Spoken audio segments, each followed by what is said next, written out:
for allegedly being involved in extrajudicial killings as a political witch hunt.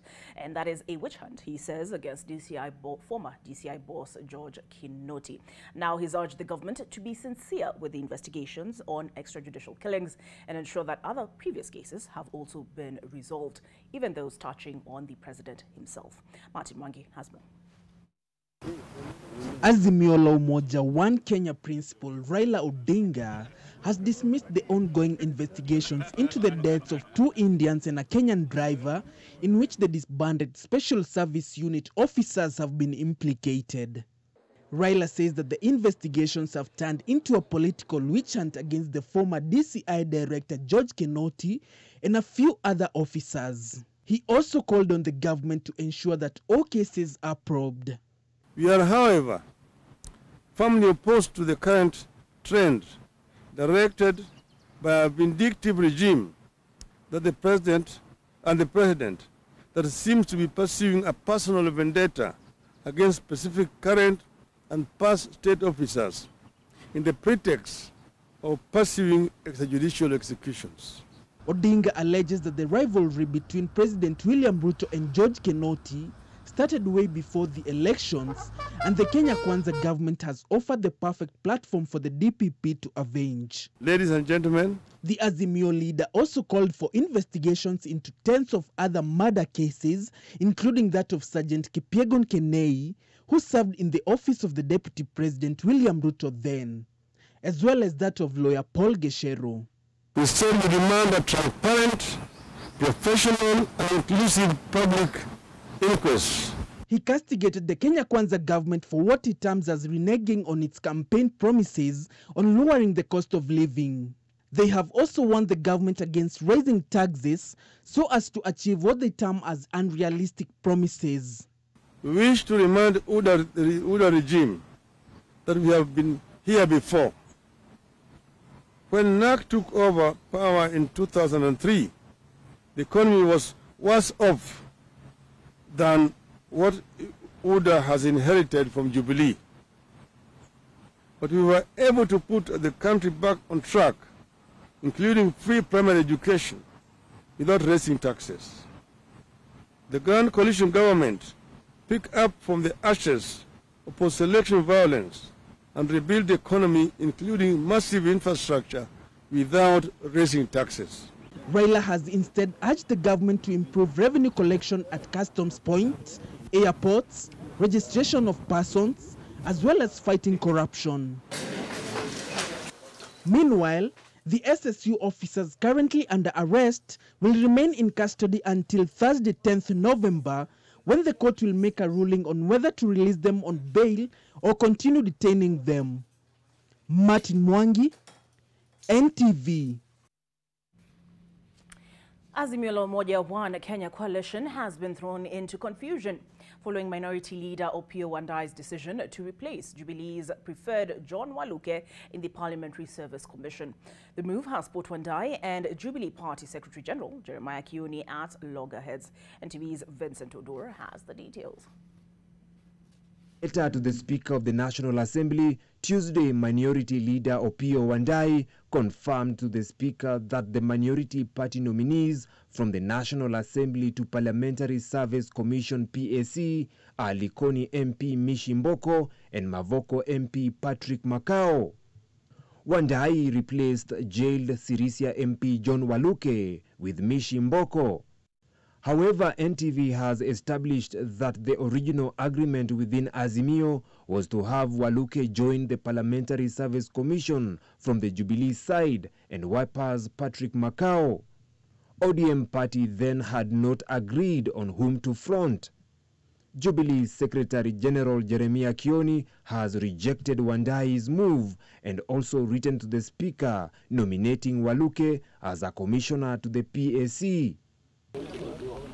The matter has become politically so hot to the point that Wandai refused to address it before the letter was tabled on the floor of the House.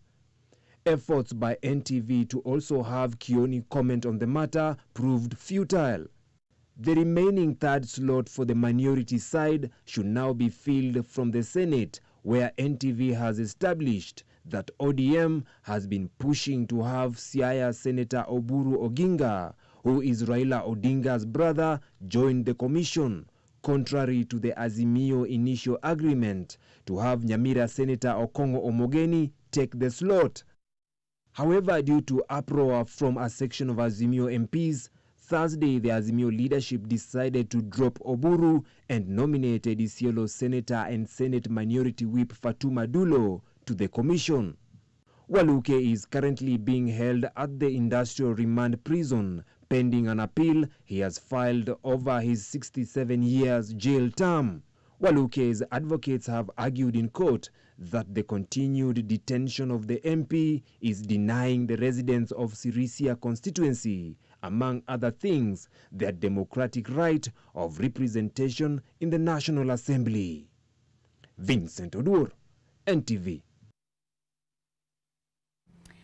Newly appointed cabinet secretaries met their predecessors at State House today for a yesterday for a farewell luncheon.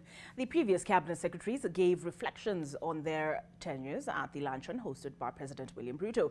Exactly 1 week since the new faces of Ruto's cabinet were named, the president encouraged the CSs, the newly appointed and new occupants of the CS office, to exercise their duties in line with the Kenya Kwanza manifesto.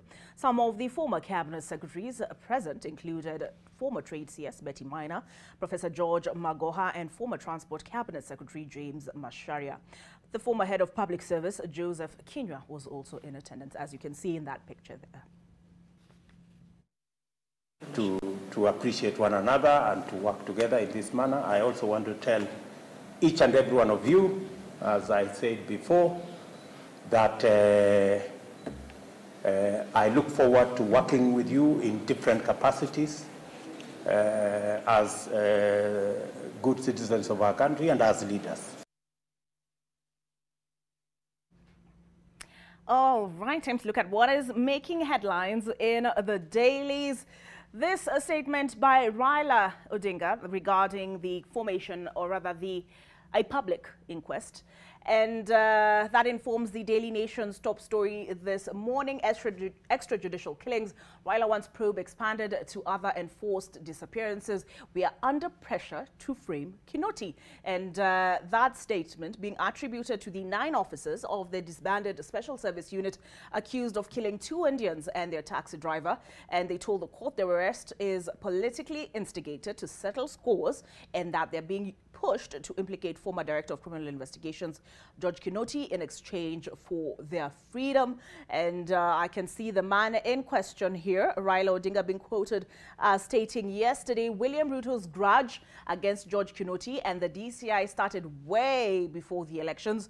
Ruto appears to believe that the coming of the UDA regime is a perfect mandate for him to punish the officers he long had a grudge against. We're here to say no. The genesis we see here, Mr. Kinoti has been in the spotlight following the arrest of members of a disbanded DCI crack unit accused of involvement in the disappearance of 2 Indians, Mohammed Said and Ahmed, and their Kenyan taxi driver. And the Indians were said to have been part of President William Ruto's now presidential campaigns. Now, another big story, this time coming out of Integrity Center. This is David Murathe. Some may say, who thought that we would see the day? Murathe in trouble over Jirongo's cash, 25 million shillings. Murathe is said to have received from politician Cyrus Jirongo in July of 2020. In the midst of the COVID pandemic, actually at the height of it, the anti-graft agency wants the former Jubilee Honcho to explain what it was for. We saw Murathe in that report filed by Leila Mohammed. You can find it on ntvkenya.co.k. You can find it on our NTV Kenya YouTube channel. We saw him say that the gentleman owed him 60 million shillings. He paid him back 25 million shillings. It was not his place to ask where he got the funds from.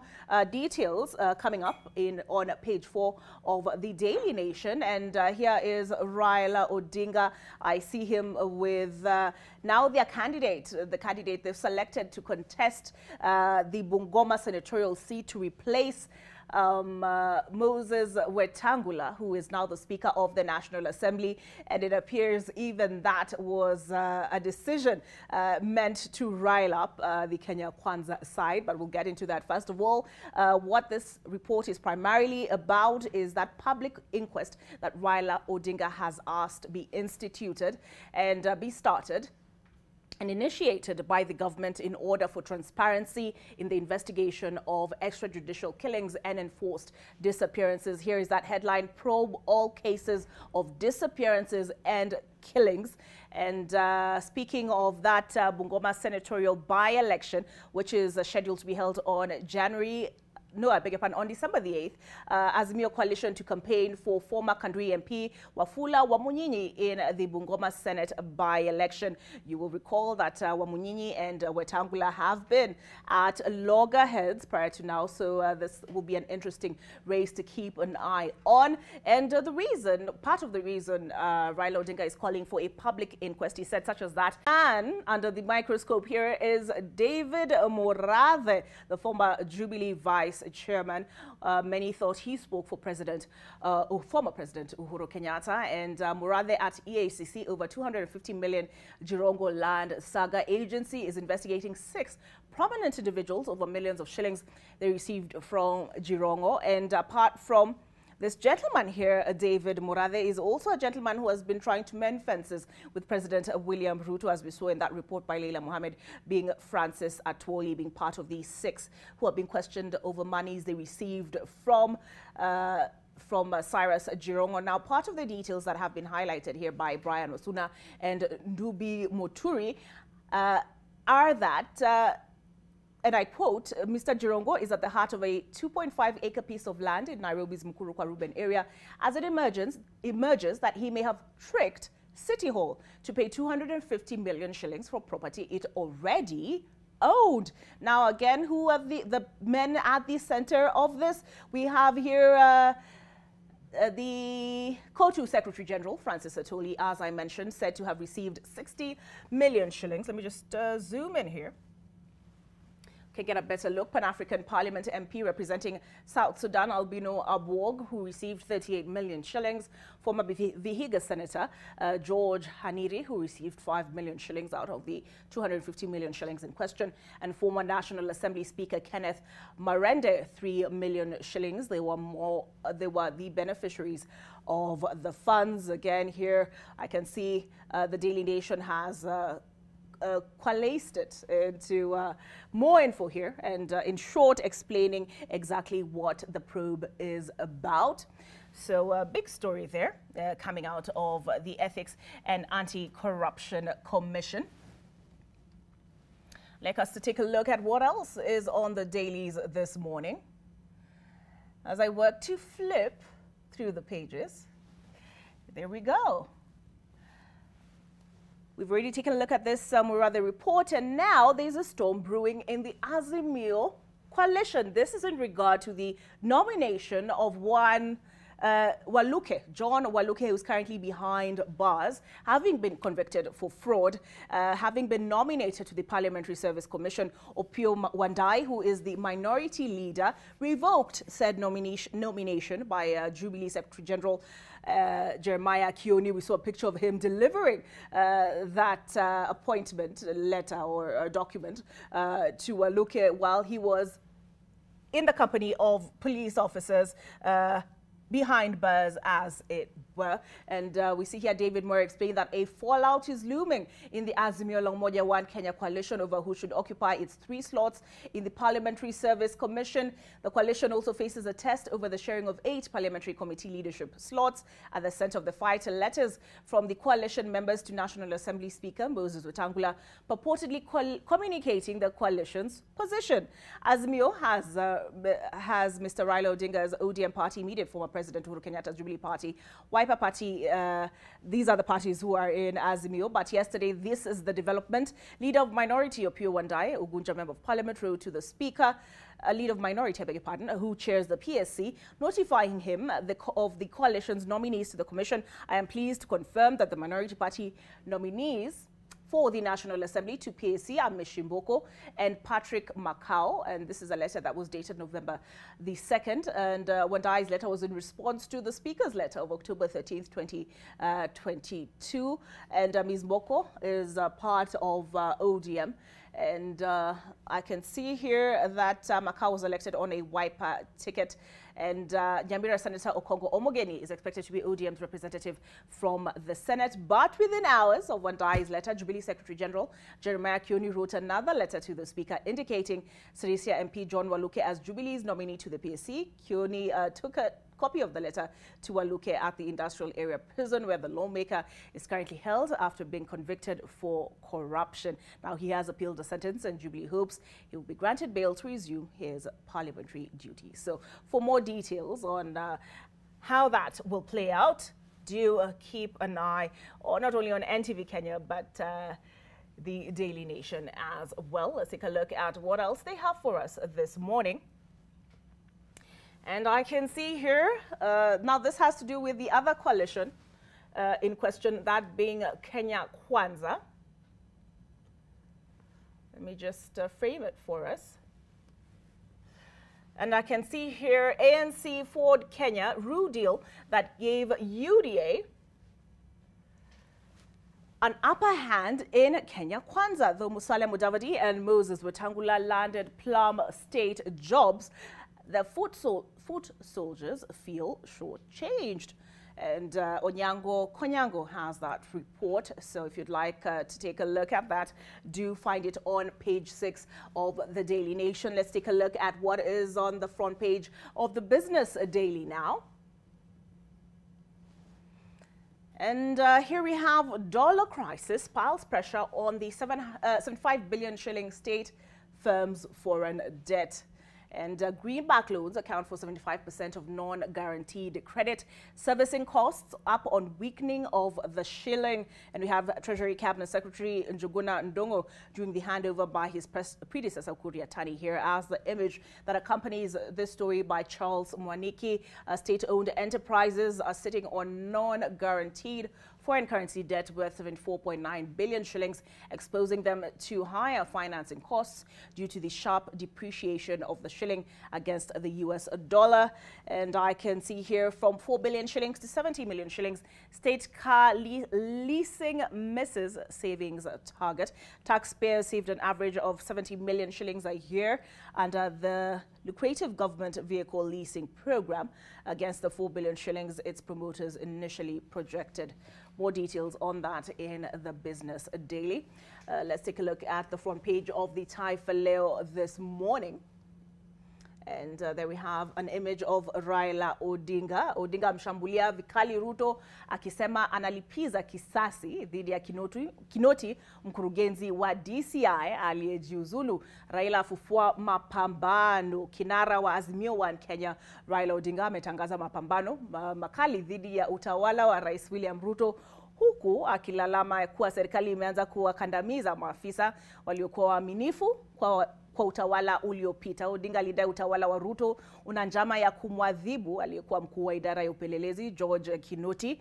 Pia alisema serikali imeanza kubadili nia kuhusu ahadi ilizotoa wakati wa kampeni, hasa kupunguza gharama ya maisha. So that is the front page, or rather top story on the Taifa Leo. Again, we see here Atuoli Murathe waandamwa wamo hatarini kukamatwa kuhusiana na madai ya uuzaji wa shamba moja la shule jijini Nairobi. And I have one of my panelists in studio this morning already, Valentine Otieno. She contested the Kisumu Woman Rep seat. And Valentine, I'm keen to hear, and she's a youth leader, MDG. I'm keen to hear what her thoughts are on these developments. When I looked at the campaign posters you had, I saw Raila Odinga in the background, Uhuru Kenyatta in the background. Would I say you're a supporter of, would it be accurate for me to describe you as a supporter of Raila Odinga? Well, I would like to say that I am a supporter of good leadership. Mm-hmm. I am not affiliated to one particular person. Like, for example, in Kisumu County, our king is Raila Amolo Odinga, and it is unfortunate that he didn't get the presidency seat. But that does not mean that, we stick to that. It means that I have to support the working government. And like, for example, my party MDG joined Kenya Kwanza. So we are a Kenya Kwanza team, and I am in line and with the working government, President Ruto. All right. So yes. Yesterday that Evans Kidero led a delegation, including Nicholas Gumbo, and they said they are supporting President William Ruto's administration. Do tell me, what do you make of these statements that were made by Raila Odinga yesterday? He said this is a witch hunt. These purported, in his words, investigations into the disappearance of the two Indians who were said to be supporting William Ruto's campaign for the presidency and the Kenyan driver. He said as much as any loss of life is tragic, he feels that the focus there undermines other cases of possibly extrajudicial killings. Is therefore called for a public inquest and says short of that, it appears this is a witch hunt, an effort to get George Kinoti behind bars. What did you make of that statement? Well, I believe that there are going to be investigations done. So I cannot say that someone is guilty or not until proven guilty or not. Well, yesterday I saw Luo leaders like Evans Kidero make a statement, and I believe they are trying to say that Luo Nyanza needs a new leadership. And that is true. It's been for a long time that Luo Nyanza is dominated by the common party, which is ODM. And well, I don't support or not support what they're saying, but I agree that the region needs new leadership, and that does not mean that they throw out Raila or they do any of the things that they're trying to do. And about the Kinoti case, I'm just waiting for the investigations to be finished. But when you tell me the region needs new leadership, and then you go to tell me that that does not mean that they throw out Raila Odinga, what do you mean exactly? Because now you have confused me. What I mean is that they need the leaders in Nyanza like Evans Kidero, Nicholas Gumbo, and others who are against Raila Odinga right now. They should do that with a little caution. I mean, Raila is someone who has fought for the independence of this country, and it should not just be met with a lot of resistance. So what I mean is that the leaders in Luo Nyanza who are trying to go against them should just do it with a little bit of caution. Including your party. All right, ladies and gentlemen, we're getting the youth perspective from 22-year-old Valentine Otieno. She contested the Kisumu Women Rep seat. If you've just joined us, we're also joined by Kidi Mwaga.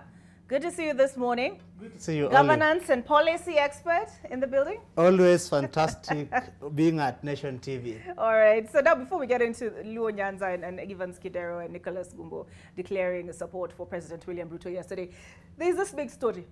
Raila afufua mapambano. Yes. Now, the frontier of this mapambano is with regard to current developments as far as the DCI is concerned. We saw the disbandment of the SSU unit. We saw we've seen 9 SSU unit, officers arraigned in court, arrested, then arraigned in court.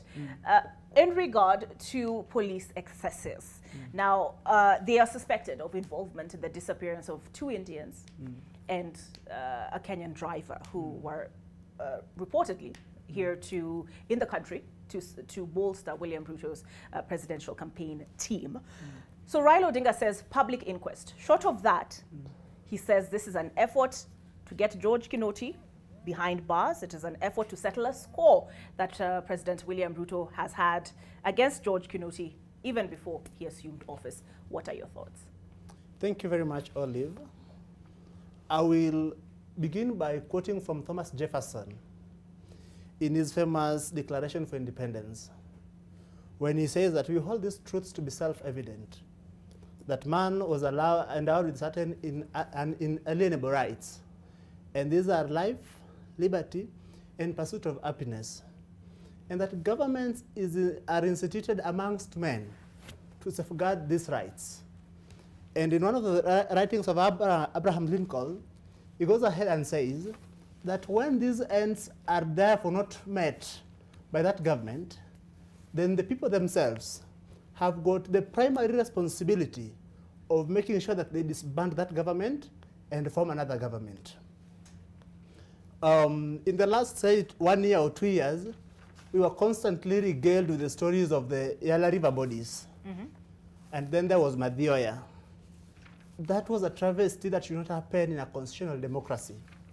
And so one of the earliest positive indicators from this administration is that in a small way, it is sending the right signals that the police, for instance, cannot be able to play around with the lives of the citizens of Kenya. So that the disbandment of the SSU and taking them through a judicial process to determine their guilt or otherwise is something that should be lauded. To this extent, I want to respectfully disagree with the leader of my coalition. He's a Right Honorable Raila Amolo Odinga to what he's saying to this extent. Because we believe that the disbandment was necessary, taking these officers before a judicial process is necessary to, among other things, determine their innocence or otherwise. There is no way that innocence can be determined through, say, a political process or otherwise. Fine, but if I understood him correctly, this is his contention. Yes. He talked of Jacob Juma. Yes.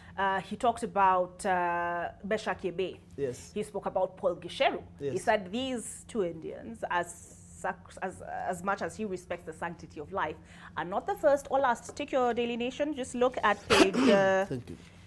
Look at page, where is it? Page 2. Yes. Quote of the day, if you can read it for me. Quote of the day, Ruto seems to be looking for some Indians whom he lost in the middle of the August elections. Those Indians are human beings. They deserved to live, and we continue to pray for their families and hope that they be found alive and that justice shall be done in their case. But we believe the Indians are not the first to disappear, and they will most certainly not be the last, if the past is anything to go by. So do you understand where he's coming from? He's saying I do. They're not the first, they will not be the last, Yes. if the past is anything to go by. Yes. So he's saying, let us open it up. Yes. Because, like you said, bodies were pulled out of River Yala. Yes. Do you not think their families deserve to know what happened? And I know IPOA is investigating those cases, but Raila Odinga's contention is that if these agencies were able to handle these kinds of cases, Yes. it would not have happened in the first place. Yes. So he's saying, in Yes. fact, let us initiate a public inquest, and he says, let us even involve agencies from outside the country in the interest of transparency. One of the famous words of William Shakespeare is that to thy own self be true.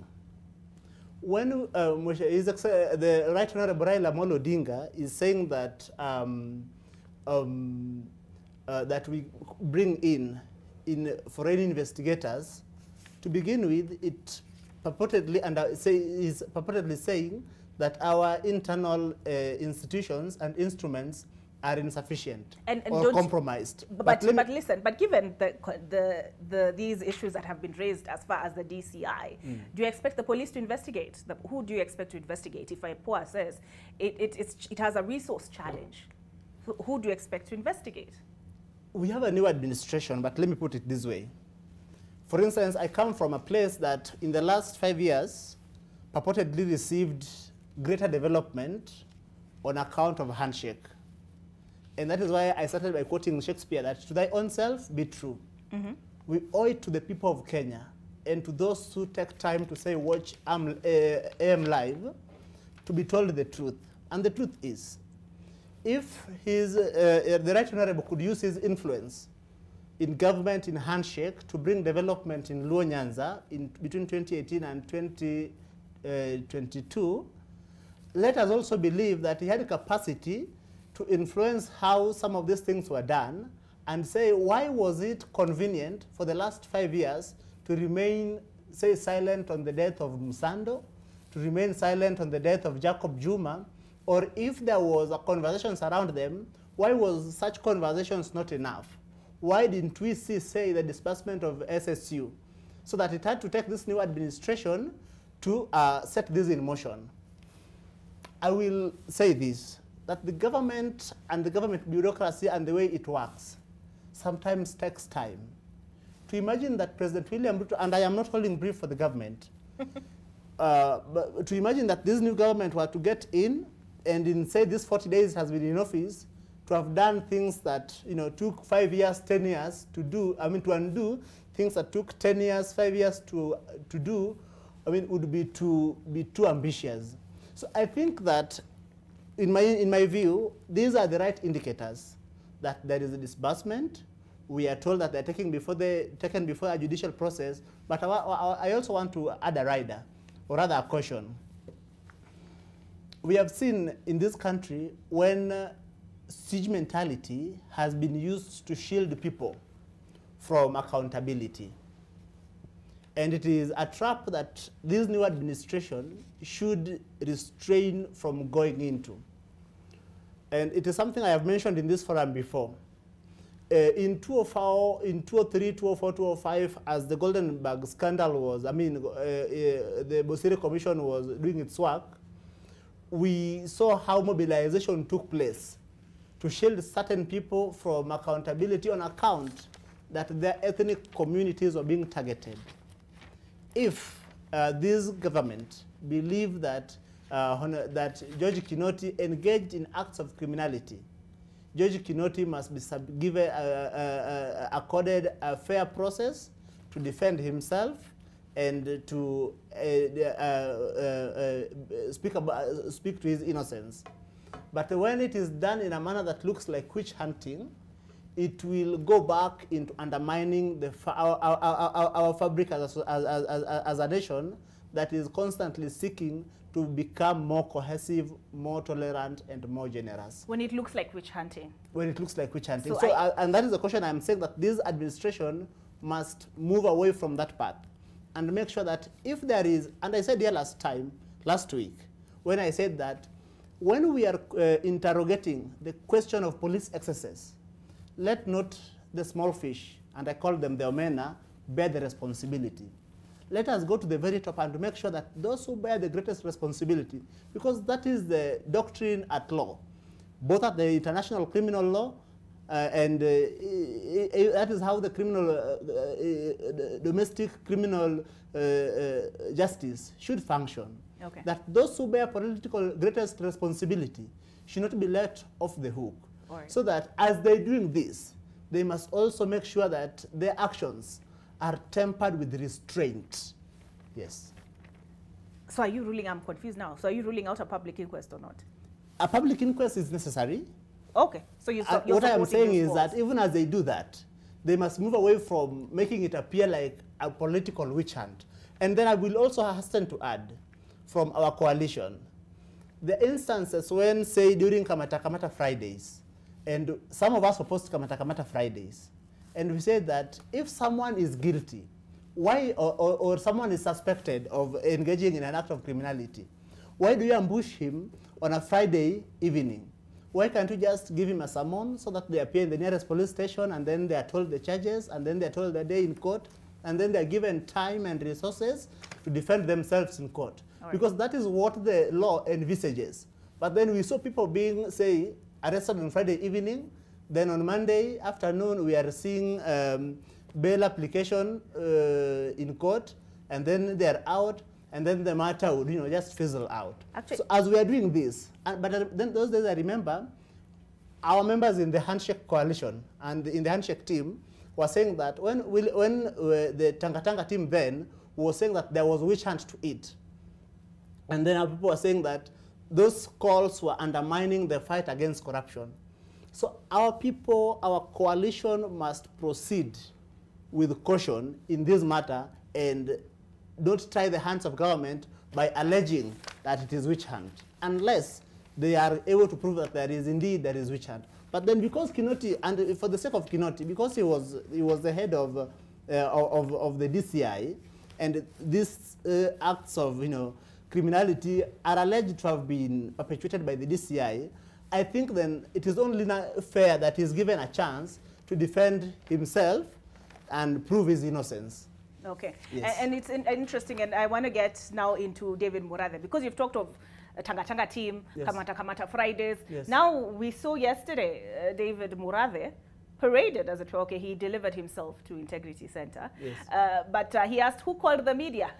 So have tables been turned? Have those who have been crying victim now turned the tables on those they perceived as their persecutors? We take a break. When we come back, we delve into that, as well as this gentleman here. This is the editorial cartoon on the Daily Nation today. This is page 18. This is John Waluke. I'm working from home on the other side.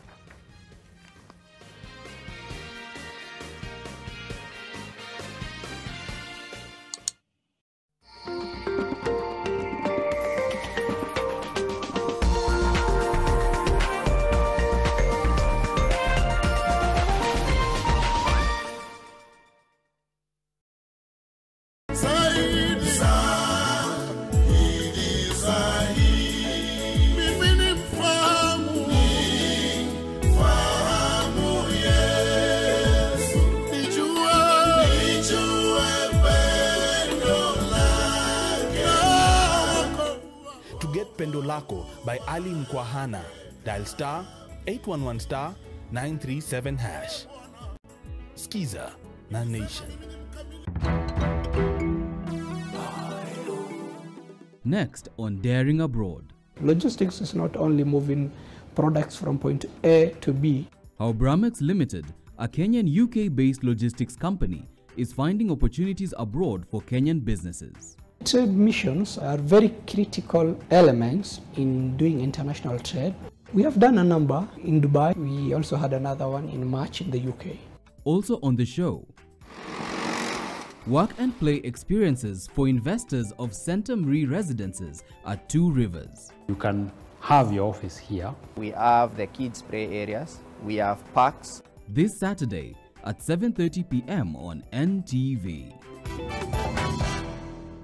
Protect the ones you love with the power of Dettol bar soap. It cleans and protects from up to 100 illness-causing germs. So no matter what type of mum you are, trust Dettol.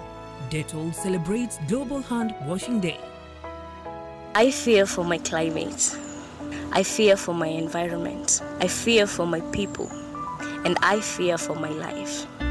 All around the country, the heat is on. Watoto yangu suku ine tunelala hakuna chakula ushungu.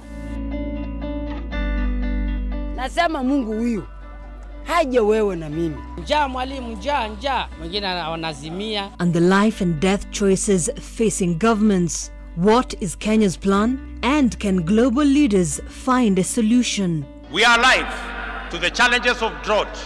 This week, NTV begins the journey to COP27 in Sharm el-Sheikh in Egypt, with special reports from the ground and expert views on the road ahead. That's on NTV, where climate action matters. No, but where did you write the answer, kijana? Ndio hii hapa chini number 6. Lo, salale kijana yangu. Umeandika kwamba the square root of 72 is Jesus as the final answer.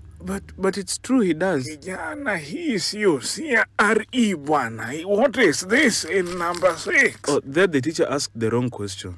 That is why number 5, you deleted the question and asked your own question. Ni mwalimu aliset vitu wako kufunza so nikamcorrect. Maajabu. Yes.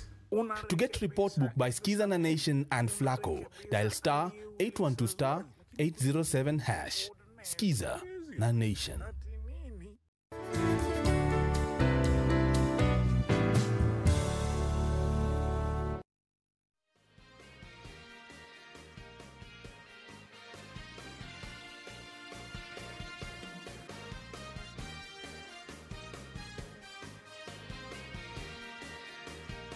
Welcome back to AM Live. We're interrogating several issues this morning. 4 among them: does the Ruto administration reflect the face of Kenya. I can see here the editorial on the Daily Nation this morning. Ruto choices fell short of regional gender balance. We get that to that in a moment. Take a look at this cartoon. If you can please take it on full screen, Mark Ndome. And we see here also this issue that appears to have caused division within the Azimio coalition with regard to John Waluke's nomination to the Parliamentary Service Commission, and that letter having been delivered to him by Jeremiah Kioni, with him at the industrial area remand prison, working from home. John Waluke there, I can see he's wearing the stripes that are typical of a prison uniform, and the Jubilee logo is embroidered there as it appears in this image. But let me hear from Maina Karobia on the top story on the Daily Nation this morning. Before we get into that, we are under pressure to frame Kinoti. That is how the Daily Nation has phrased the statements by the 9 officers from the disbanded SSU who are now facing charges. Raila Odinga yesterday called for a public inquest. Short of that, he says this is a selective process. Maina Karobia, your thoughts? Thank you, Olive, for hosting me. I think we are on the right track when we are pursuing these matters, because families have lost relatives, families have lost friends because of the extrajudicial tactics used by former DCI Kinoti. I've been on this show saying that Kinoti was more of a drama king than a law enforcing officer. So I think the judicial system and the criminal justice system is in the right path when they pursue this matter, because families want to hear answers. They want to see justice served for their loved ones who lost their lives in the hands of Kinoti. And I want to. So you support Raila Odinga's calls for a public inquest? I don't even support what Raila Odinga is saying. I'm supporting the path that is used by the current president. Which is? Which is to pursue justice for the people who lost their loved ones. And I don't think anybody is disputing that. The question is yes, but, how. But the problem how is we go about the problem justice. is that Raila Odinga is now bringing politics. This is a matter of life and death. We don't want to bring politics in this matter of serving justice to Kenyans. When you hear people, Maina, yes. If I can respond to that, how can we not bring politics into this? We don't want to bring politics. Is thought to be the motivator for some of these killings. So how then can we not bring politics? It's not about politics. It's about, my dear sister Olive, it's about the morality and rule of law in our country. Politics is minus this. We want to bring sanity in our criminal justice system, and what the principles that I think the president is trying to inculcate and cultivate in the public sector or in the public service by pursuing this matter is that he is trying to tell public servants that power is transient. Power, when you have been given a high responsibility, you must know that Kenyans also demand high accountability from that particular office. All right, but Maina, I have to during your this. tenure of office. So, do you support a public inquest or not? Actually, support. Or is it an avenue we can It is an avenue that we can pursue. It is an avenue that we can pursue. Okay. But it must be minus politics, both from supporters of the government and supporters of the opposition. Okay. We need to pursue a line and a path that seeks to address these killings that have seen people lose their loved ones. All right. Yes. Okay, so we settled that one. Now I want to move us along to the other man of the moment, aside from the man on the front page of the Daily Nation, George Kinoti, and that is David Murade. I see the Standard as his picture on their front page. Bad day for Uhuru men. Mixed fortunes And I can see here Francis Atwoli as well, Cyrus Jirongo. I can see an image of the port and Kenyatta University here. And as he stole international limelight for brokering Ethiopia-Tigray peace deal, some Kenyatta administrationsmen were having it rough in Nairobi, from David Murathe, who appeared before the EACC, to Fred Matiang'i, whose name was dropped in court. In Mombasa, DP Gachagua was vowing to review all port deals, while at Kenyatta University, administrator banished by his regime bounced back. Tell me, what do you make of David Murathe being invited by the Ethics and Anti-Corruption Commission to give his statement as regards this 25 million he received from Cyrus Jirongo, the 25 million being said to have been part of 250 million Cyrus Jirongo is suspected of having defrauded from the Nairobi county government. I'll start with Valentine. You've been quiet for a while now. What are your thoughts?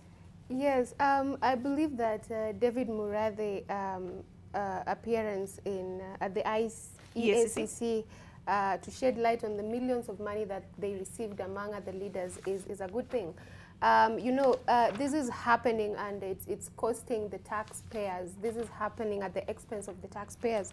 And so they need to shed light on what is really happening and what can we get from that. Because if I look at the dailies here, I'm finding that, you know, he has pocketed at least 1.85 billion from suspicious dealings.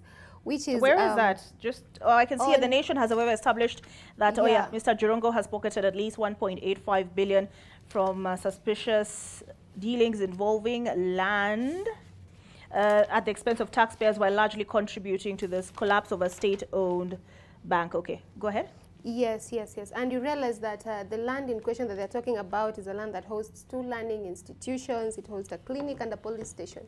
So David Murathe should come out clear and let us know what is happening among the other leaders who are being who are summoned by the EACC.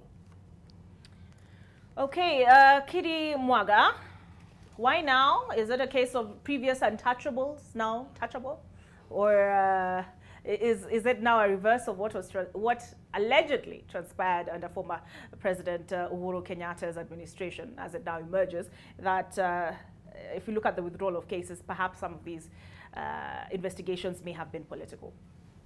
To begin with, I must say that, you know, in the last, say, 5 years, we were having a country where we believed genuinely that the war against corruption was steadfast. But then in the last 30 or 40 days, there have been revelations that have shocked conscience, especially to the depth and magnitude of rot in government and the sheer, what I would call, for lack of a better word, ineptitude. As we get here, you realize that while other people are being brought to court, people around the president, the former president, were not brought to court.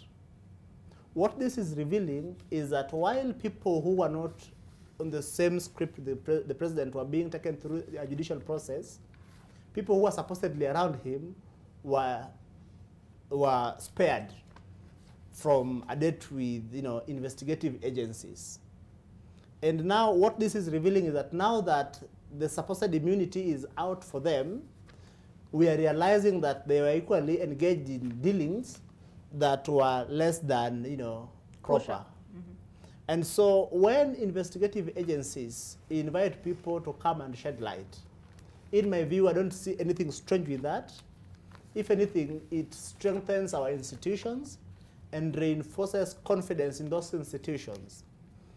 I just hope that these institutions will proceed with caution and make sure that they do proper investigations so that we are not taken back to what we witnessed in the last 1 week when the DPP is saying that he was pressurized by the DCI through the media. And that is a question that I would love the nation and the NTV to pursue very aggressively.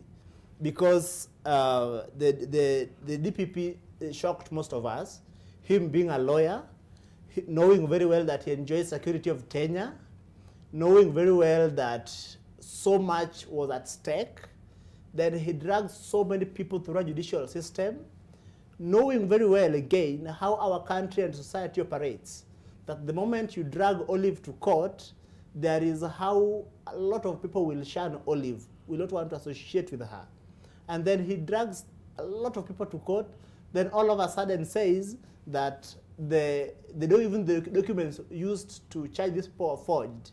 For instance, some of us, as much as we might have liked, say, the message from the deputy president, but the fact that he had a deputy whom we were being told had engaged in a fraudulent matter of 7 billion was reason enough not to want to associate with that coalition. But now to discover that even the documents used to charge the deputy president were forged, I mean, it shocks not only conscience, but also everything about, I mean, you wonder, do we have a country? So that I think that this is a question that the media, as a critical tool in development of democracy, must pursue very aggressively so that we get to hear from, say, from Kinoti and from the DPP, or I mean, when I say DPP, I mean Nordin, on exactly what happened to have so many people falsely prosecuted. All right. Maina Karobia, before I invite you to weigh in on this Murathe invitation to the EACC, answer me this. Some of the, part of Raila Odinga's statement yesterday was that some of these extrajudicial killings that are in the, like, people talk about, that are in the public domain, that happened in the first term of President Uhuru Kenyatta's administration, in which William Ruto was the deputy president. Can he now come and claim, I am as surprised as you are? Answer me that. You see, I always read hypocrisy in everything that Raila Odinga says in this country. And the You've just said let us not politicize it. So let us not politicize it. Yes, we are not politicizing. And that's why I said that Raila Odinga is the wrong person to whistle the blow on this matter, or to just try to hold the moral compass on how the country is taking its affairs. But let me say this, Raila Odinga has been in government the last 5 years. Some of these matters he should have He has been in advised. government as? He should have advised. We know the previous 5 years have been under handshake government. And he should have advised his friend, Uhuru Kenyatta, that is the retired president, to pursue these matters. You see, when they came together, and I have been saying countless times that rather than pursuing the narrow selfish interest that he pursued the last 5 years, he should have pursued what you would call, quote-unquote, electoral justice, as the reason as to why he protested or boycotted the 2017 repeat elections. He should have pursued some of these issues that the current president, His Excellency William Ruto, is pursuing in regards to serving justice. But for convenience sake, he tried to pursue the BBI project, which fell on its weight, and it was rejected in by our judiciary.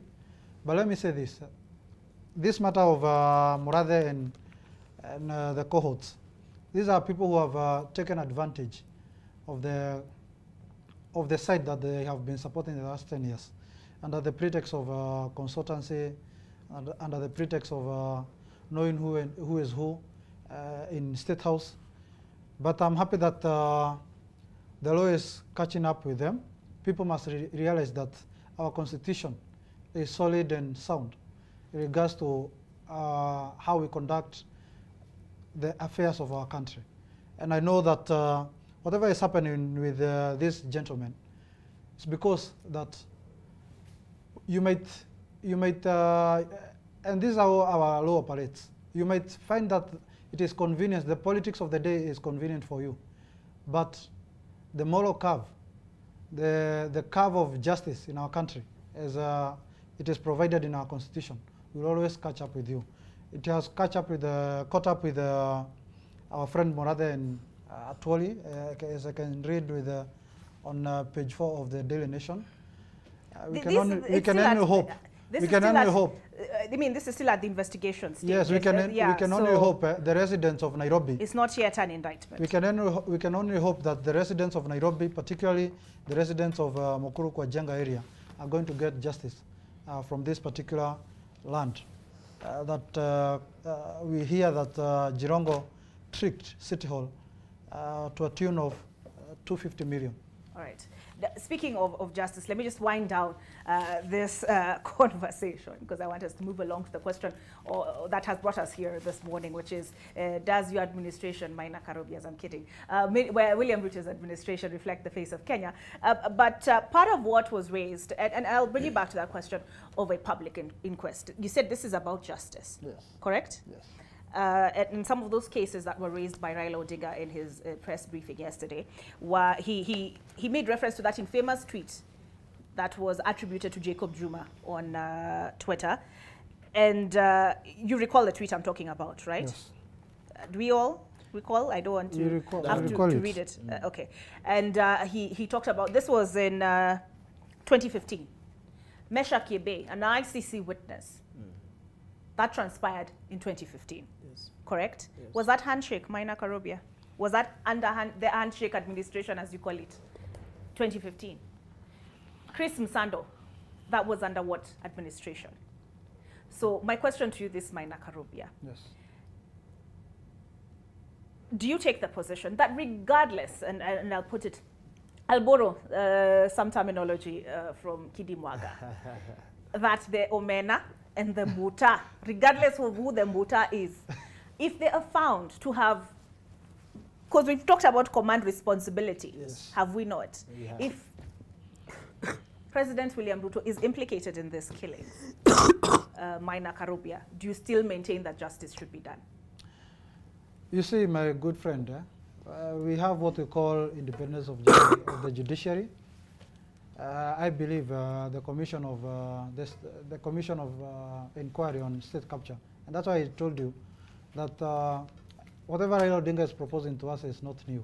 It is something that is actually embedded on the Kenya Kwanza manifesto, that we are going to have a commission of inquiry on the state capture. The state capture is not just generally about the private commercial interest of people. It extends up to these extrajudicial killings and overbearing hand of the executive and the criminal system.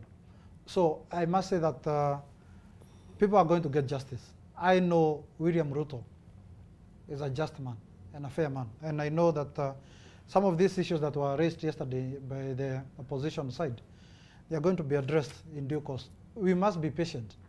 We are just 40 days from the inauguration of the new president or the new administration.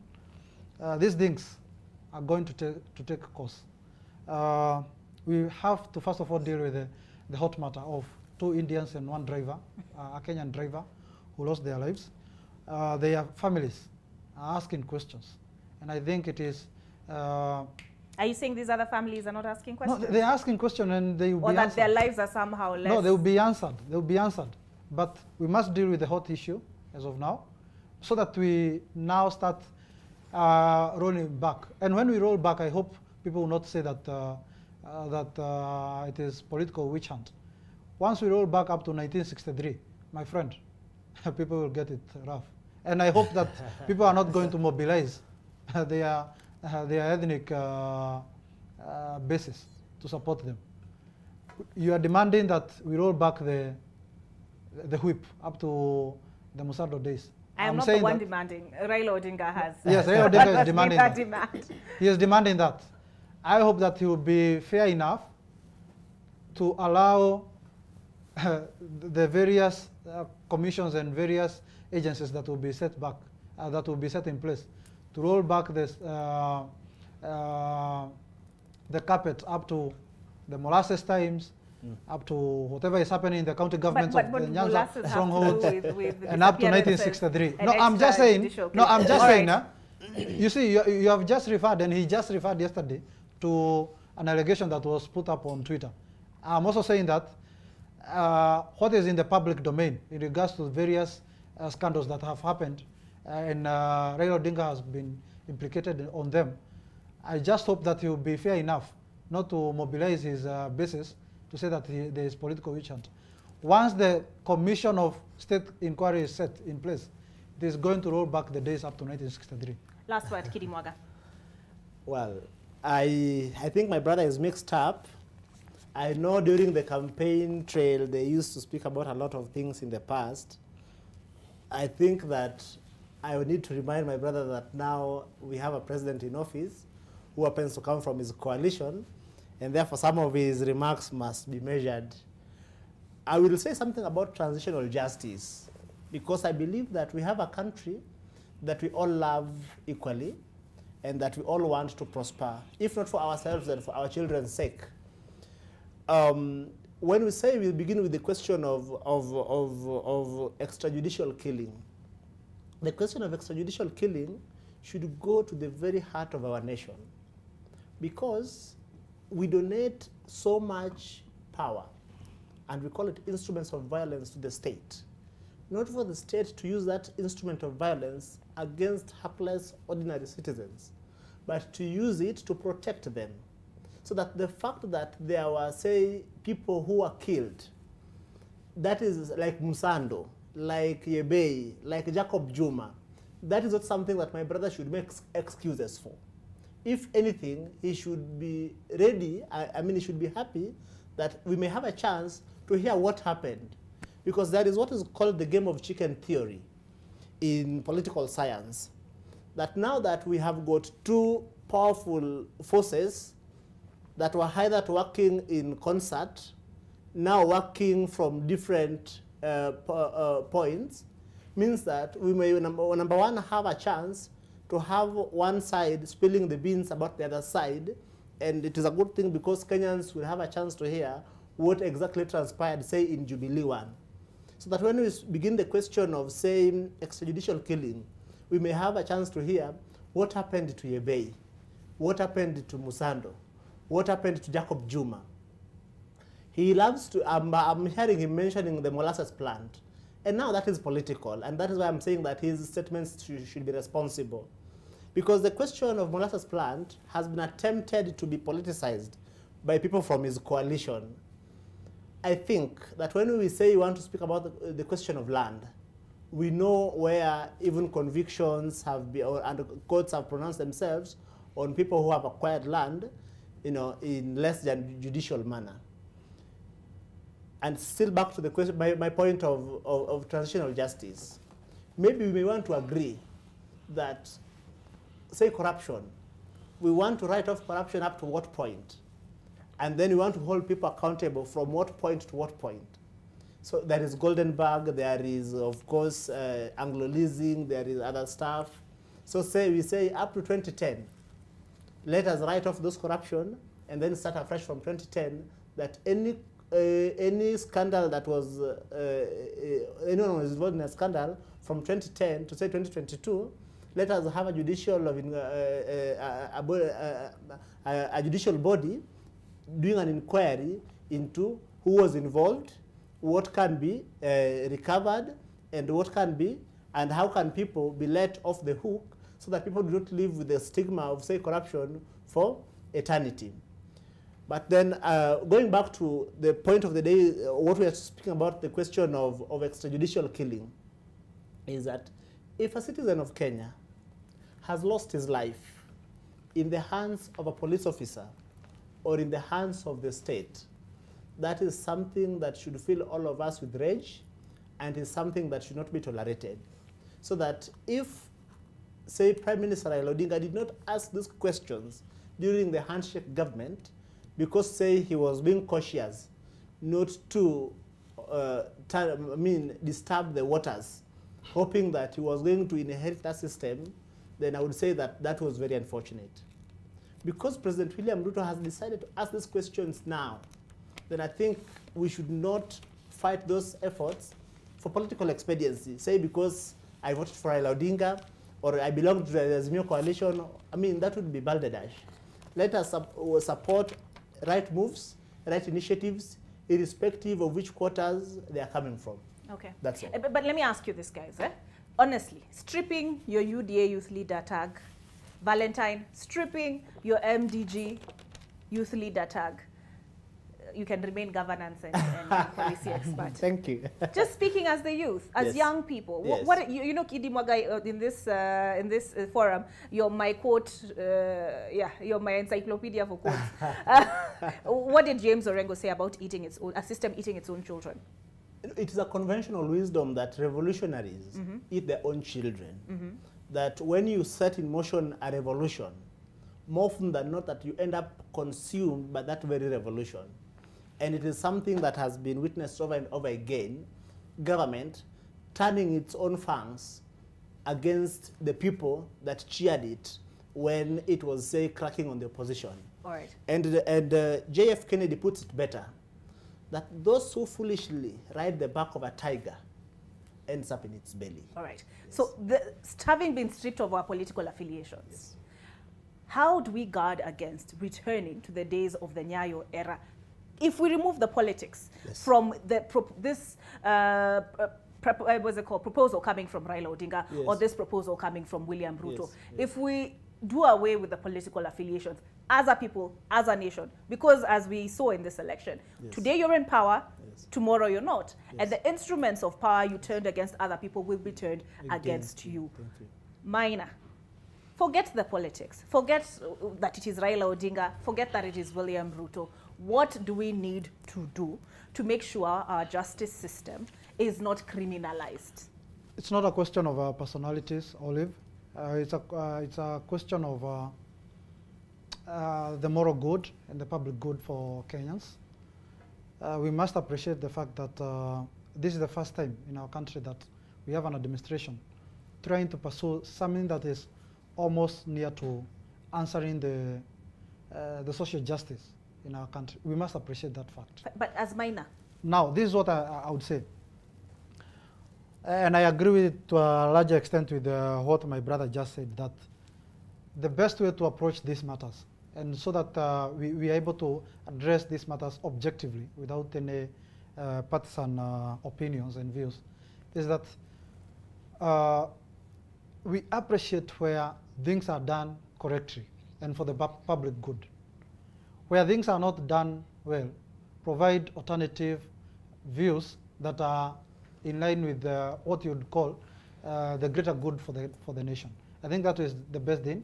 The other thing is that we must, in all our engagement, particularly political and also private engagements, they must be in line with the Constitution. That is the best way to maintain rule of law in the conduct of our government, so that we don't now come back to what you are saying that about the Nyayo era, because, and pretty much not only in Nyayo era, the handshake era of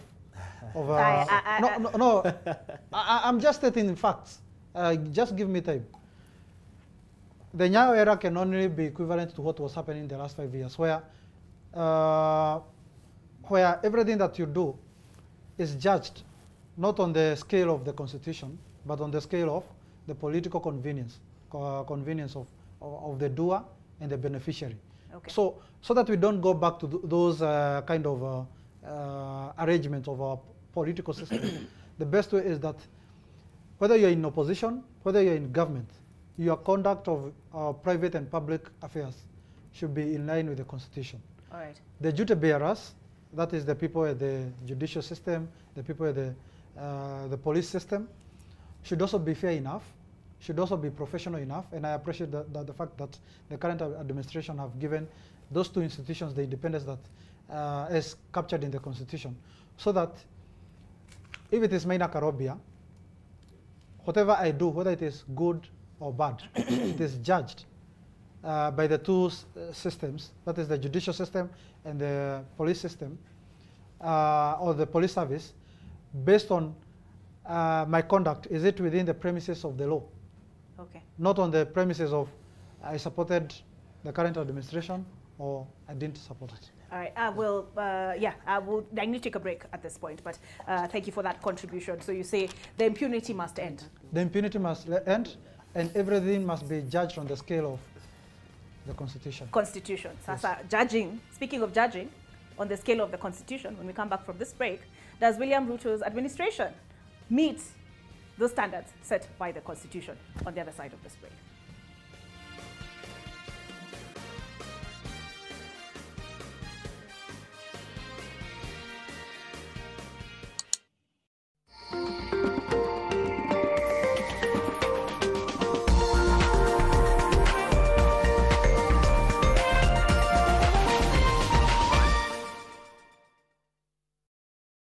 On my dark marks, I've tried everything from A to Z, even vitamin C, but hardly any results. Nivea Lumina 630 works from day one, with visible results in just 2 weeks and 71% dark marks reduction in 12. Join the 1 million women already using the #1 Lumina 630 from Nivea.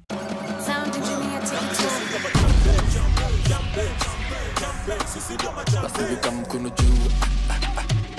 mi upenda napenda feeling on a success future bright ndo we take labda tungedigaga za welding Ruto Mix on NTV. This is how we do it, this is how we get down. Niko shua hii utaiona mbona sinilize mbona Discover the exciting world around the showbiz and celebrity news, the hottest mixes from top DJs, mind-blowing interviews on your favorite entertainment show, Ruto Mix, only on NTV.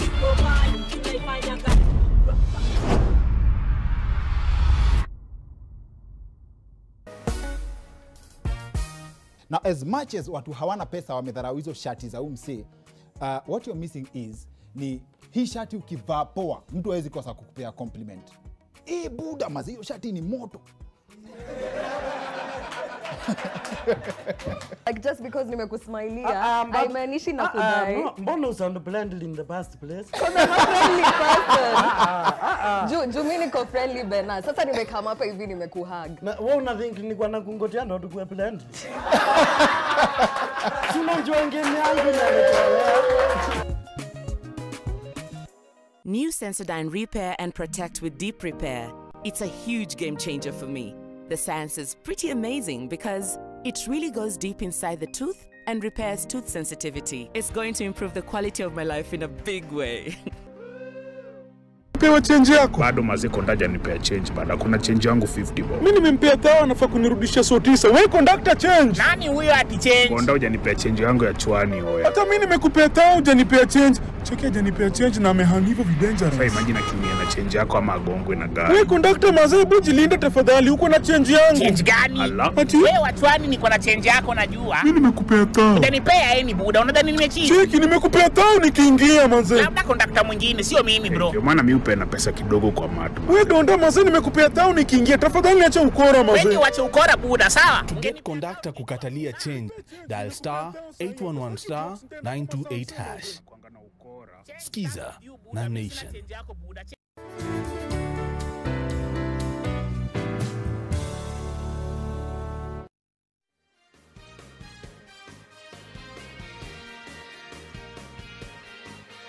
All right, I'm really keen to move this conversation along, but Kidi Mwaga has told me, to be fair, he must also get his opportunity to respond to how do we as a nation, setting the politics aside, ensure that our justice system is not abused by those in power.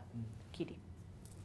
I must say that what is referred to as Nyayo era experiences came to be because of what I would call rogue and overzealous executive or members of executive. It was those days when we had of titles like Total Man. It was the days when we had, there was a PS from our backyard called the Big Pen. In our language it was called Kalamu Kubwa. So that it means that when you had an encounter with Kalamu Kubwa could appoint you immediately or fire you immediately. And therefore it means that a lot of decisions that were made in government were made on whims. And there was no, you say, institutions that were cultivated to be independent. So we thrived in the era of strongmen. And therefore, when we moved to 2010, it is one of the things that the Constitution was attempting to course correct. But then another travesty happened. And this travesty happened in 2014. We still have sections of that law, of the Security Amendment laws, that as much as they were not invalidated by the courts, but they are laws that if we want to be a genuine constitutional democracy, we might want to go back and look into them. We have seen the president giving a commitment that is going to give the police its own independent budget. Those are moves that needs to be loaded, because when you give the police independence, both in terms of resources and in terms of staffing, then it means that we have a police force that cannot be controlled by political stimuli. So in 2014, when Maina Karume was in Jubilee, and Jubilee was the party in power then, they made sure that they desegregated our parliament. When they made sure that there was, a war broke out in parliament because of how they were trying to bulldoze their way with so much arrogance. And I remember them saying that they had the tyranny of numbers. Tyranny of numbers that I still believe has never existed. So as we are moving, then handshake happened. And in April 2017, you remember that there were the calls for electoral justice. And I will tell you why this is important. He has mentioned something called state capture. State capture, one of the most potent weapons against state capture is the ballot. When those people who have captured the state would say be sent home. But there was a reason why our elections in 2007 was compromised, why in 2017 was compromised, and in 2013 and 2017. Because after neutralizing all the instruments that could, check into this state capture, they then came for the last weapon, which was the ballot, and made sure that we had elections whose results were unverifiable. It was unverifiable in 2013, in 2007. I still believe it was unverifiable in 2013, and it was also unverifiable in 2017. In 2022, I want to respect the decision of the Supreme Court, and especially having worked for the Presidential Campaign Secretariat at the topmost level, I would want to say that the government in power is legitimately in office. While it is legitimately in office, and I believe that people can sometimes change their stance, we have what is called a Damascus moment. And I want to believe that President William Ruto has had a Damascus moment. Mm-hmm. He has been part of a political infrastructure that did not mind using the power, the monopoly of violence donated to the state to terrorize. But having experienced what can happen when the instruments of the state are turned against you, I want to believe that the president had a Damascus moment. I have heard him speak, I have watched him speak, and he strikes me as someone who would want to take a different path and make sure that we are able to build a genuine constitutional democracy. One, he gave a commitment to Miguna that when we are elected in office, let Miguna come back. Of course, naturally, Miguna gravitated towards the president, having been, pushed out by the handshake government. But then, when the president was elected, he decided to give Miguna and restrict access back to the country. And I think that is something that needs to be loaded, so that all the indicators that this government has sent to this extent, especially in regards to the rule of law, they may be small, but they are moves that I want to load. Okay. So back to the question, how did we get here and what can we do? One, let us make sure that offices of government are not staffed by rogue and overzealous people. People who thinks and see everything through the narrow political prism. So that yesterday I had the CS for transport saying that we need to take SGR to Kisumu. I mean, hear that. So that, because the thing is, when SGR is able to get to Kisumu, it is able to realize its potential. That is the leadership we want. Not people who want to look at things through the narrow political prism. May I ask the question? No, President Uhuru Kenyatta, former President Uhuru Kenyatta, had also sought to get Why the did SGR he didn't get it to Kisumu. So what I'm saying is that even you would expect that people like Murkomen would want to punish the people from Nyanza. But you realize that this statement is indicating that they are actually ready to do what it takes to make sure that we open the economic potential not only of Kenya, but also of East Africa, because of how SGR would connect us to the SGR in Uganda and then Tanzania, and then we're able to even use the Lake Victoria to open up the economic potential of this region. Okay, let me bring you back full circle. Yes. Askon Kamili, good morning. Good morning. Your shoes are so, I don't want to believe you were having your shoes shined because they're so shiny I can see myself. I can see my reflection on your shoes. But I will give you an opportunity, although I am time-barred, an opportunity to respond to these events. In terms, we're looking at institutional independence, especially as concerns the criminal justice system. Martha Caron, an interview on Spice FM, said independent institutions are as independent as the people who occupy those offices. And then she was talking about, the discussion rather, was about the responsibility the Director of Public Prosecution, Nurdin Haji, bears for the events that we've seen, the withdrawal of cases in recent times, allegations of coercion. Do you agree in our political setup that independent institutions are only as independent as the people who occupy those offices?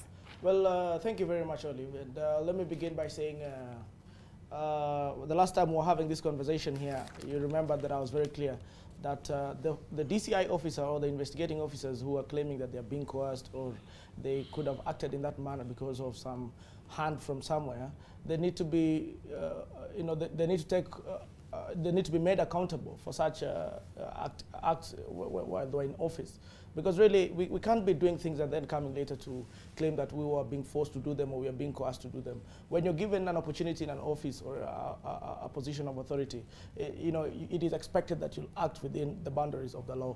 So up to that extent, I think the system should find a way in which we can remedy such things. Because really, if we allow people to use such excuses even in the later time, that you're given a responsibility and you're acting in a manner that was not very desirable, and you're doing that because you're overzealous or because somebody's directing you to do that, that's very wrong. But having said that, I remember that when the 2010 Constitution was being woven, there was this conversation about making it neutral enough or making it fair enough, because at that point there was this thinking that there was a side of the government that was doing it as though to hurt the other side. And the thinking was that, it would only be beautiful when you're doing it when you think you have the power in your hands. But when now you don't have the power in your hands, you could feel the weight. And just as Kidi has said, I think the president has had a feeling of, when power is turned against you and you're feeling the heat. So going forward, every person who's been given a chance to, to serve in a position of authority needs to realize that there's a reason why we have a constitution, there's a reason why we have the laws that guide us on how we behave in such offices. They need to act within the boundaries and the provinces of what the constitution provides. And equally, having said that, the DPP has on several occasions stated that there are other reasons that were provoked and inspired by the actions of the DCI that pushed them towards charging people, that pushed them towards taking cases to court. Well, there are provisions in the law on the manner in which the DPP can retract cases, they can withdraw cases. And with that being there, that does not mean that they can take advantage, to advance political interests. They need to be very clear on what they are advancing and what they are retracting. And equally, provide justifications at every level on why they are doing the same. So going forward, I think everybody should just act within, the provisions of the law. And having done that, everything will be perfect. In fact, our problem is following the law and the constitution. If every Kenyan would just stick to what the constitution and what the law demands, I think we'd be living in an ideal world or an ideal nation, and that's what we hope for. All right, thank you, Askin. All right, Valentine, I want you to kick us off on this question of representation. I can see here, this is the Daily Nation. The National Assembly has published a notification to the general public and submission of memoranda. This is regard to the appointment, or rather nomination of principal secretaries in the matter of approval of person nominated for appointment to the office of principal secretary. The schedule has been published. I see here it begins on Monday, the 14th at 9 a.m. with Julius Korir, Senate Department for Cabinet Affairs, going fast. He is being interrogated by the Administration and Internal Affairs Committee. The Agriculture Committee at the same time will be hearing from Philip Harsame, State Department for Crop Development. Chris Kipto at the same time will be appearing before the Committee on Finance and Planning. And, you know, grab your copy of the Daily Nation, people, and get a sense of when these people are going to appear before these committees and submit your memoranda here. Let me see. They say your memoranda must be submitted by when? Let me take a quick look.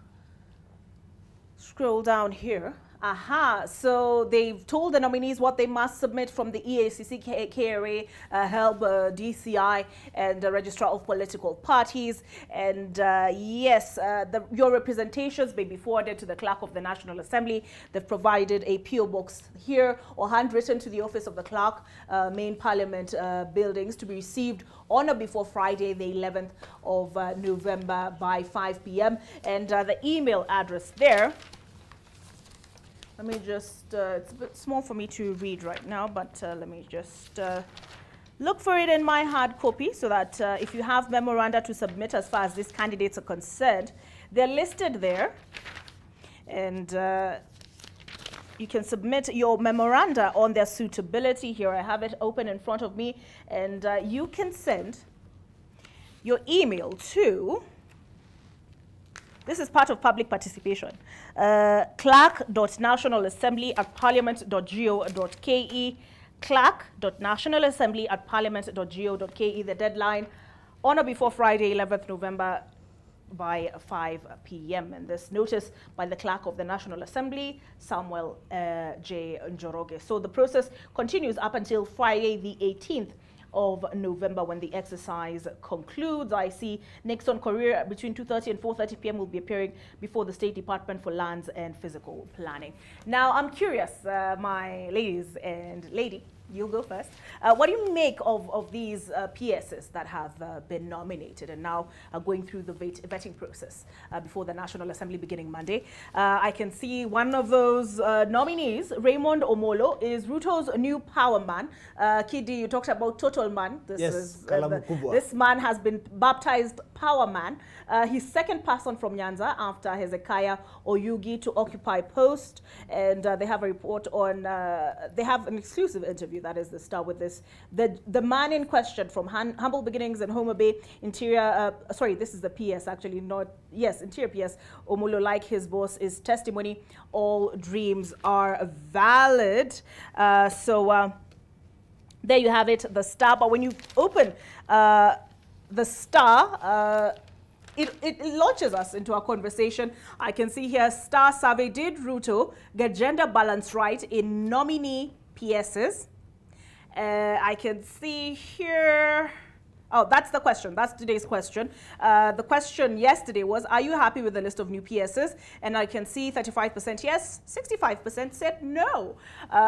And that is the question. I can see the editorial cartoon looking at the question of regional balance. I see, do you guys have your Star open in front of you? This is page 3. I see Rigathi Gachagua on one side of a scale, William Ruto on the other side of a scale. The scale is called appointees, and their seats on the others on either side, referencing appointees that I suppose they have nominated. Let's take a look at some analysis that was done by the Daily Nation before I invite you to respond to that. Here we go. All right, in terms of age, do they represent you? I think you guys are not represented in the age quota. I see here the average age of CSS is 54. The youngest is 43. Susan 2 years, Soipan 2 years, and Susan Nahim Micha. And then gender, the Ruto government has 7 female ministers out of 22. And let me just zoom in so we can take a closer look at it. There we go. I can read it much better. All right, the Ruto government has 7 female ministers out of 22 and misses the 1/3 gender rule by 2 percentage points. It also fails in the PS appointments with only 12 out of the 51 posts going to women. Are you represented in terms of net worth? I don't know, but going by the shine of your shoes, Ascon, it's possible. 650 million shillings, average wealth of cabinet secretaries. And then now let's look at the question of regional ethnic balance. I see 50% of cabinet positions here, 11 out of 22, went to Mount Kenya and Rift Valley. 50.9% of principal secretary positions, that is 26 out of 51, went to Mount Kenya and Rift Valley. Valentine, your thoughts? First of all, I'd like to congratulate the people who got nominated to the list. I believe that most of the names that I see there are people with experience in corporate and public governance, which I believe is going to help us in the, achieve the economic prosperity. But the $1 million question is, does it meet the gender threshold? Are the young people represented? Is there a regional balance?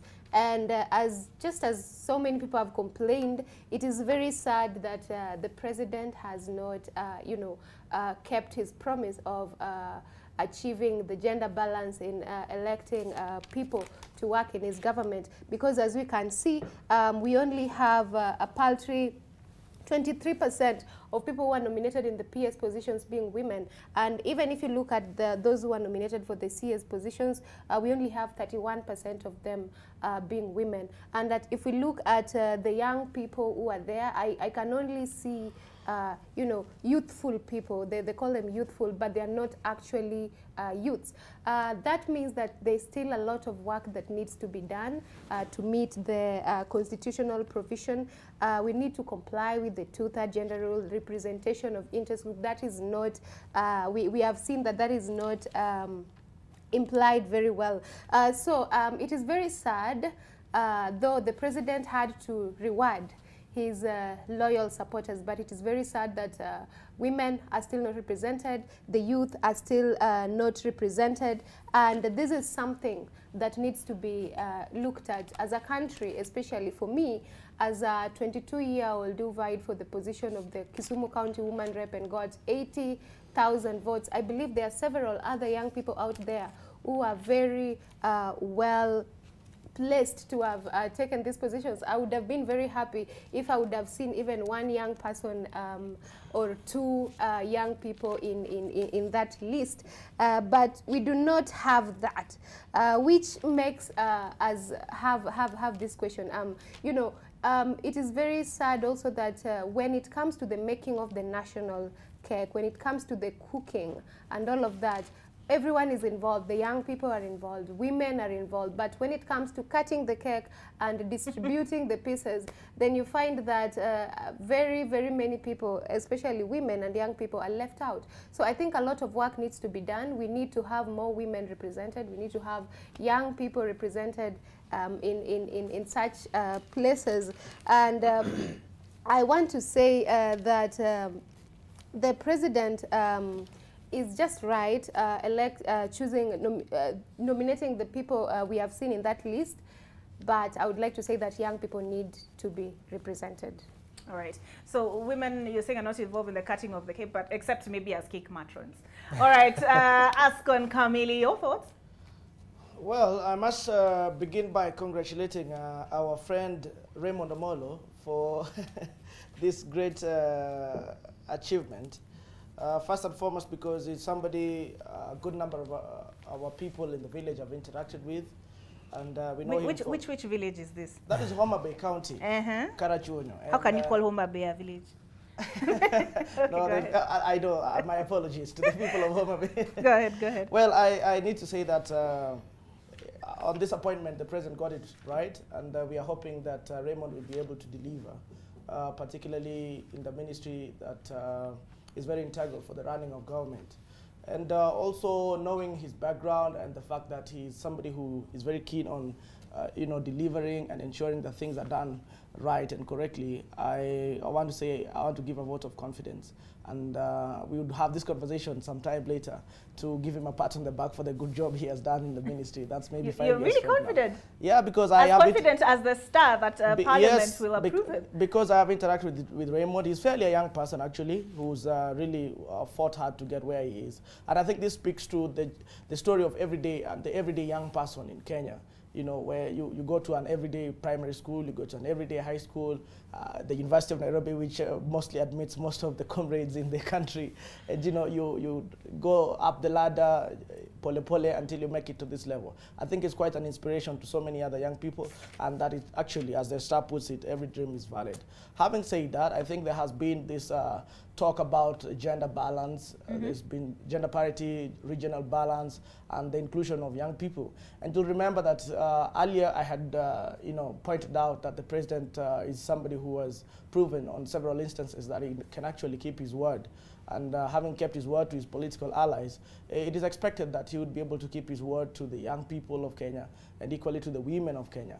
But also we have to, allow him to an extent and put our hands together for the fact that for the first time we're seeing a cabinet that has a good number of women, albeit that it does not meet the threshold that is demanded.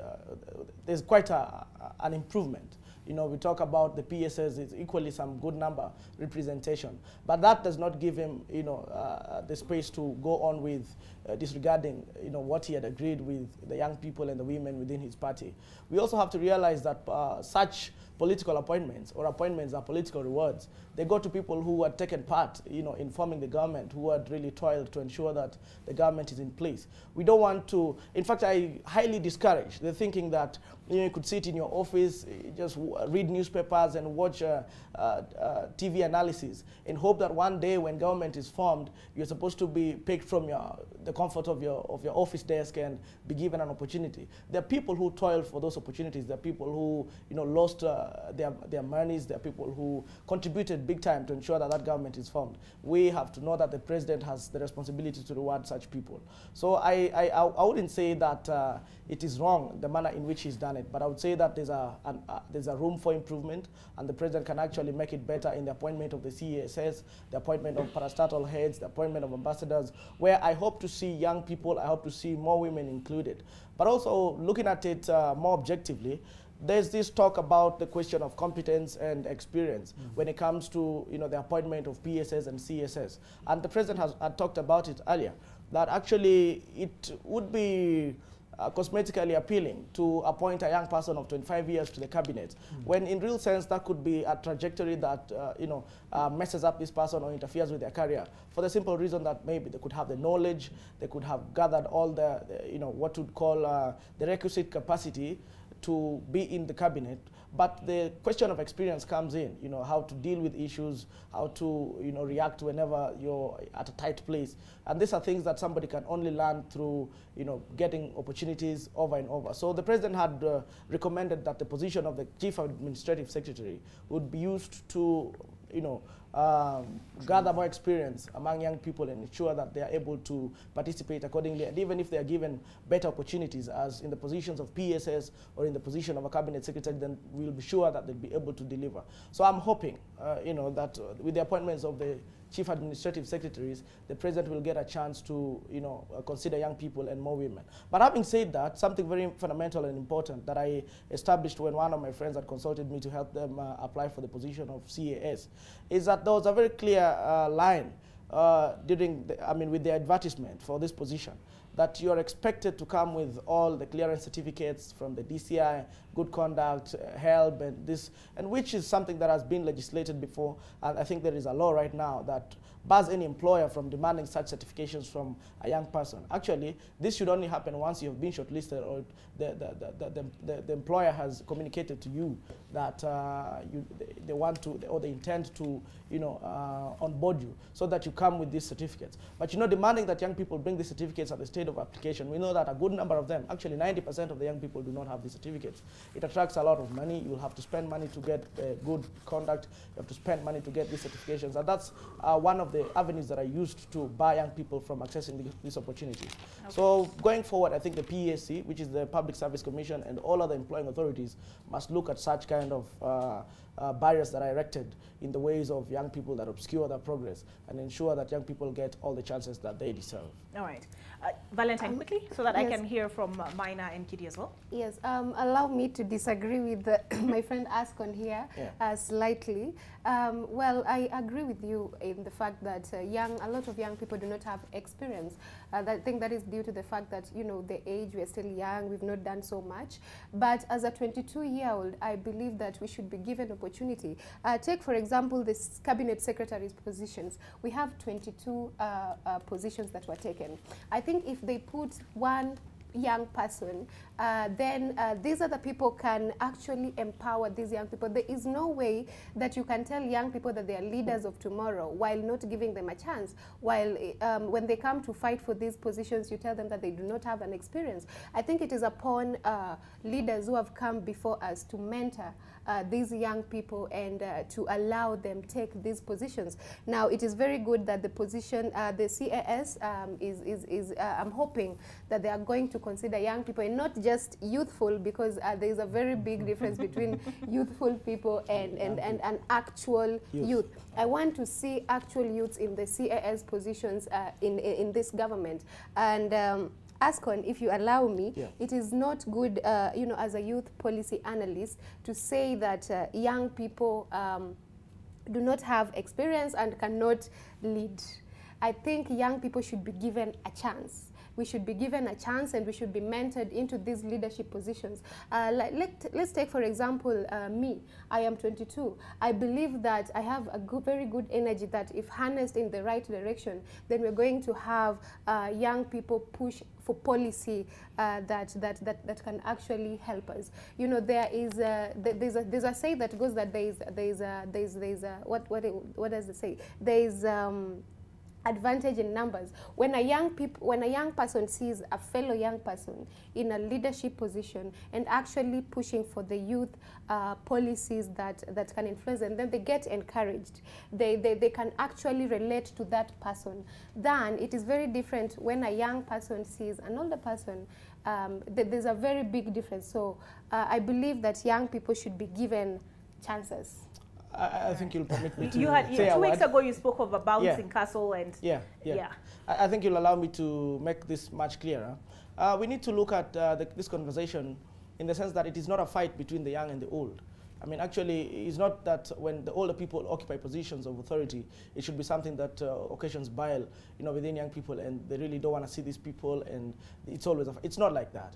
You know, we have to look at the older generation as just some part of the society that equally deserves. But having said that, I don't think empowering young people is the same as destroying young people by giving them opportunities that you are certain might not be very comfortable with them. Like, for instance, you don't want to take a 25-year-old and make them the Vice Chancellor of the University of Nairobi. Why?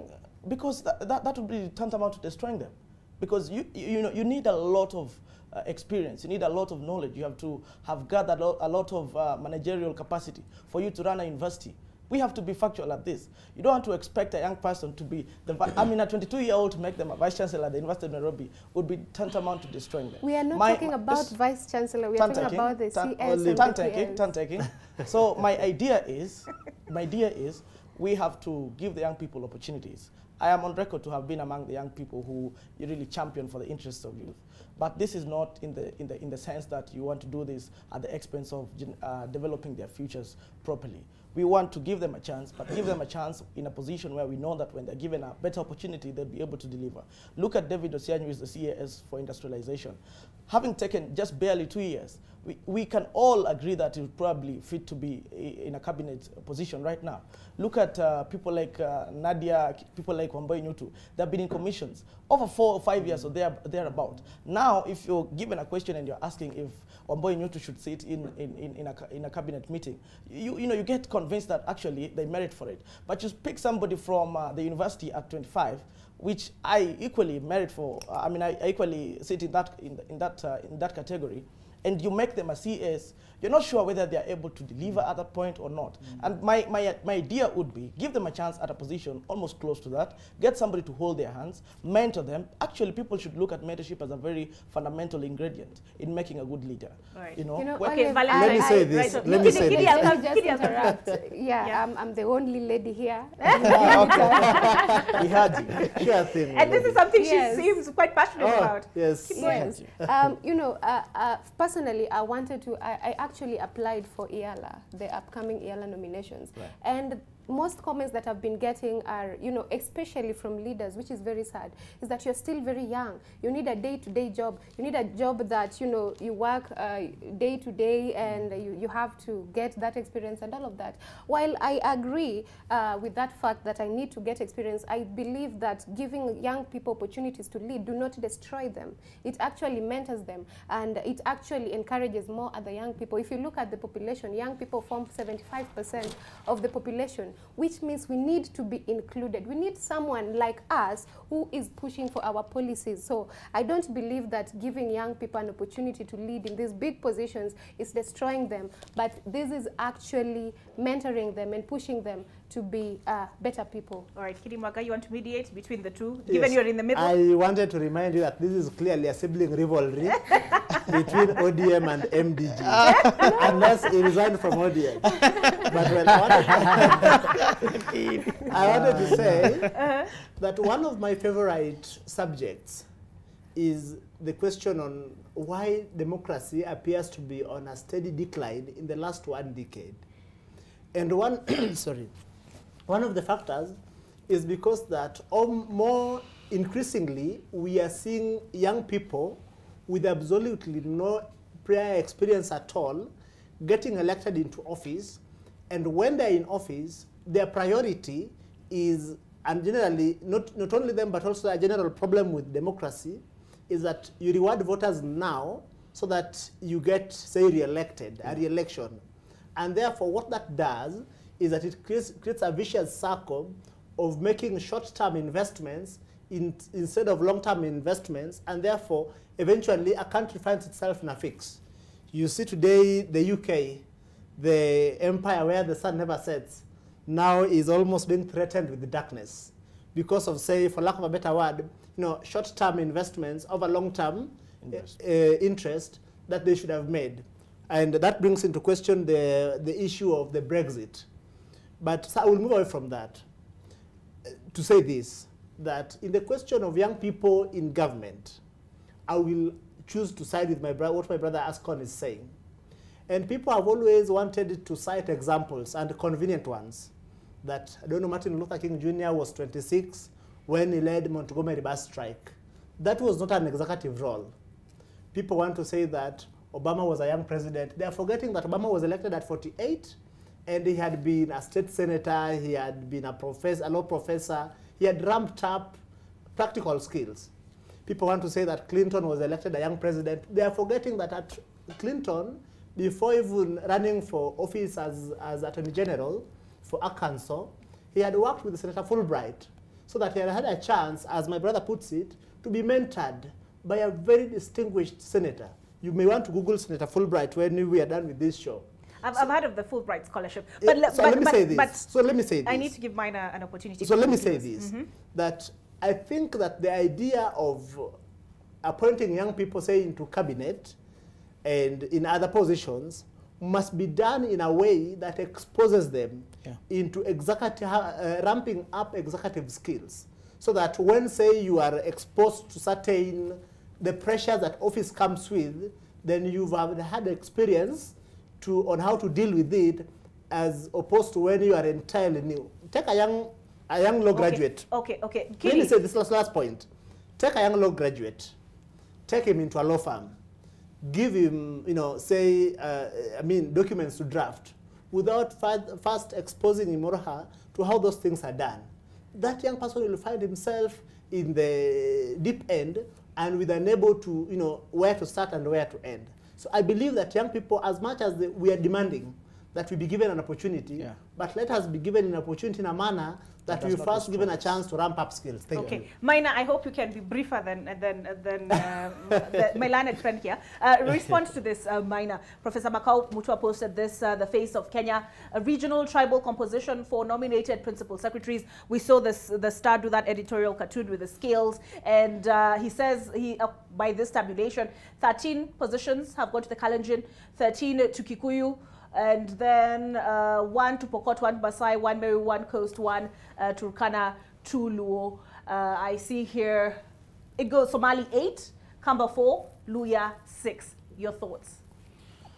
First of all, is to congratulate the president for, to a great extent, forming his government.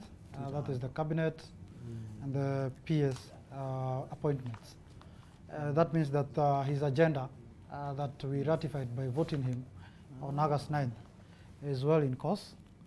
And at least now we will have officers or state officers who understand his agenda and who understand where he wants to take the country. Okay, on this coming to the issues that you are raising on the regional balance, I think Kenya has never had such a well-balanced executive level appointments than we have now.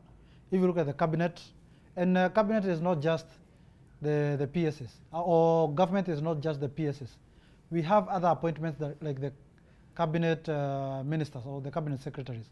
We need to look at it wholesomely so that we understand from what angle is the president making these appointments. Guys, Maina is throwing you a look of his speaking now. Yeah, yes? because go ahead. Yeah, because I think maybe they are consulting on how to get into government. But this is the point. Okay, quickly, guys. We need to close. This is the point. The matrix that is used in these appointments is not just for the sake of regional balance or for the sake of certain provisions. You have to look at it wholesomely. Like, for instance, the matrix that was used, I want to use this, maybe this was the wisdom that the president used. The matrix that he used to appoint the cabinet secretaries, not the cabinet secretary, the principal secretaries, was based on the appointments that he made in the cabinet secretaries, so that there is that understanding and that there is that flow. So when we are making this analysis, when that good person is making those analysis, it must be based on previous appointments that the president has made. So I have to stop you there, but I owe you time. I owe you time. The next time we start with, assuming you all come on time. Conversation erasure. It's just a question. For it's just a question. I will invite you. I will owe you time. It's a question on this topic. That's it for this point in time. I have to close. We make way for DJ E. We have David and Monique in the Nation FM studios. Radio meets TV. So there you have it. The weekend has started. My name is Olive Burrows. I've been joined by Askon Kamili, youth policy expert. Kidi